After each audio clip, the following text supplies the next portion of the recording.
भगवान को जानने के बाद कोई भगवान नहीं हो जाता। हमारे राजपाल जी लंबे समय से ओशो प्रेमी में रहे हैं और उनके जो गुरु हैं ओशो परंपरा के हैं। क्यों? जब भगवान रजनीश अपने आप को भगवान कह सकते हैं तो बाकी उनकी परंपरा में क्यों नहीं कहेंगे? कारण क्या है? जाना तो नहीं। एक ओशो ने, मैं इतना ही कहूंगा, जो कुछ भी जाना था उसके जानने के बाद उन्होंने अपने आप को भगवान कहा था। मैं भगवान हूं। और साथ में ये भी कहा था कि आप भी भगवान हैं। हमने आधा पकड़ा और आधा छोड़ दिया। कोई भी गुरु अपने आप को भगवान नहीं कहता।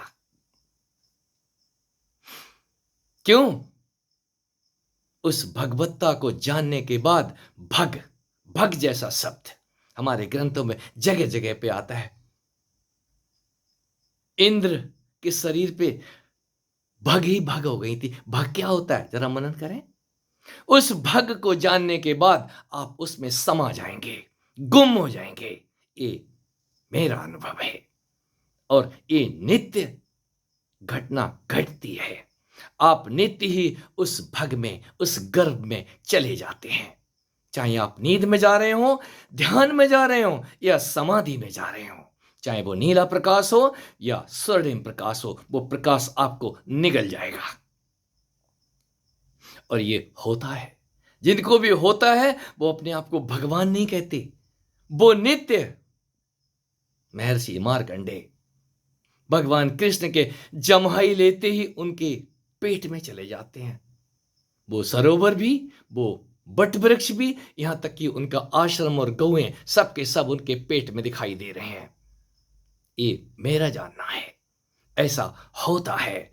हम हर बार, हर क्षण उन्हीं के पेट में है। ये जानने के बाद कोई अपने आप को गदगद करता रहता है। हे प्रभु, मैं तो कहीं हूं ही नहीं।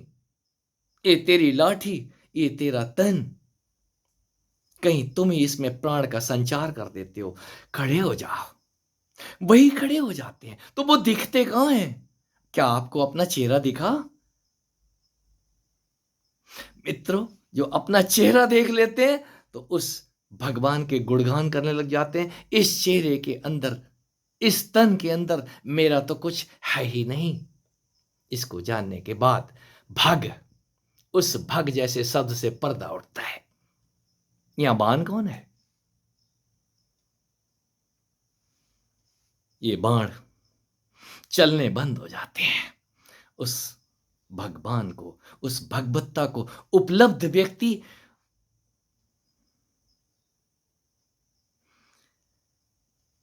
बहुत मुश्किल है। मैं तो नहीं कह सकता।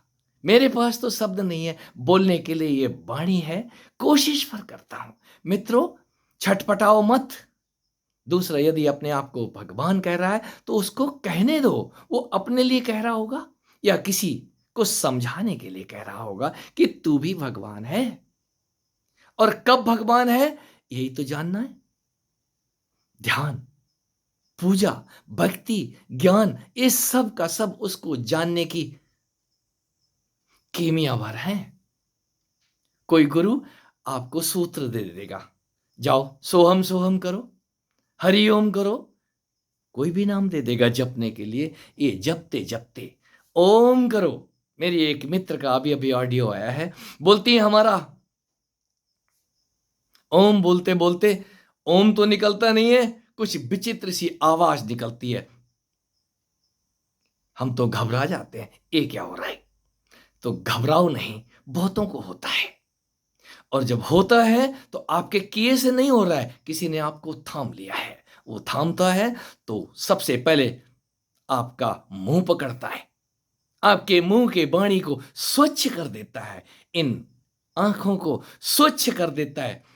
फिर वो भग दिखाई नहीं देती, फिर वहां वो भोग दिखाई नहीं देते। हमने जो कुछ भी, चाहे वो खान पान हो या कोई भी ऐश्वर्य का सामान हो, उसको भोग लगाने की परंपरा युगों से बनाई हुई है कि सब कुछ भगवान को भोग लगाने के बाद ग्रहण करो। तो सब कुछ तो भगवान का है ही। उनको भोग लगाना, उनको अर्पण कर देना, और बचा हुआ जो प्रसाद है, हे अर्जुन, इसके बाद तू पाप को प्राप्त नहीं होगा। तू जो कुछ भी करता है, जो कुछ भी खाता है, जो कुछ भी पीता है, सोता है, सब मुझको अर्पण कर। क्यों? क्यों? करता कोई और ही है। और जब वो करने लग जाए तो अर्पण और तर्पण अपने आप हो जाता है। अपना ही तर्पण अपने आप हो जाता है। फिर आप भोगी नहीं होते। वो भोग आपके लिए अमृत होते हैं। मैं भोग शब्द पे कोई उस भग को जानने के बाद उस भग से बाहर आ जाता है। मां तू ही तो सजदा करता है उस मां कामाक्षी के आगे, उस कामाख्या के आगे। जिसने भीड़ देखनी है, जरा गुवाहाटी में कामाख्या घूम के आओ, उस मीनाक्षी और कामाक्षी मंदिर की परिक्रमा करके आओ। क्या है, जरा मंदिर के शिखर देखो आप, शिखर पे किस चीज का नक्शा है वो आपको देखना नहीं आया। और जिस क्षण वो देखना आता है, आपकी आंखों से आंसू रुकेंगे नहीं। और जिनको ये लगता है मैं एसी में बैठ के प्रवचन कर रहा हूं, मैं कोई प्रवचन नहीं कर रहा हूं, मैं तो सिर्फ मजे ले रहा हूं। क्यों? मुझे भोग मिले हुए हैं। आपको भी वो परम सत्ता इतने भोग दे कि आप उनसे ऊपर उठ जाएं। और उसके गुणगान तभी करेंगे जब आप उसका प्रसाद पा चुके होंगे। प्रसाद पा जाना, उसकी पराभक्ति को, साथ में उस अपरा रूपा महामाया को समझने के बाद ही हम अपने आप को भगवान नहीं कहते, उसका सपूत कहते हैं, सुपुत्र कहते हैं। फिर कपूत जैसा शब्द कभी जबान पे आता ही नहीं है। हम सदा ही सपूत हैं। और कोई गुरु गुरूर नहीं होता उसके अंदर, वो गुरूर विहीन होता है। क्यों?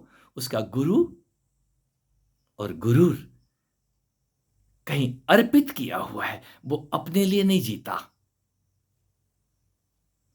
उसको काम दिया गया है। वो इस 50 साल की अवस्था के बाद 51 52 इस वन के अंदर संसार में वन समझ के विचरता है। उसकी सीता मां उसको कभी अकेला नहीं छोड़ती है। हनुमान चारों तरफ उनके परिक्रमाएं करते रहते हैं। मैं गणेश और हनुमान की बात करता हूं। मैं उस भक्ति की बात करता हूं जिसको जानने के बाद आपको फिर पूजा हो गई, फिर अपनी ही पूजा करने का दिल करता है। क्यों? इस तन के अंदर वही सजे बैठे हैं सदा से।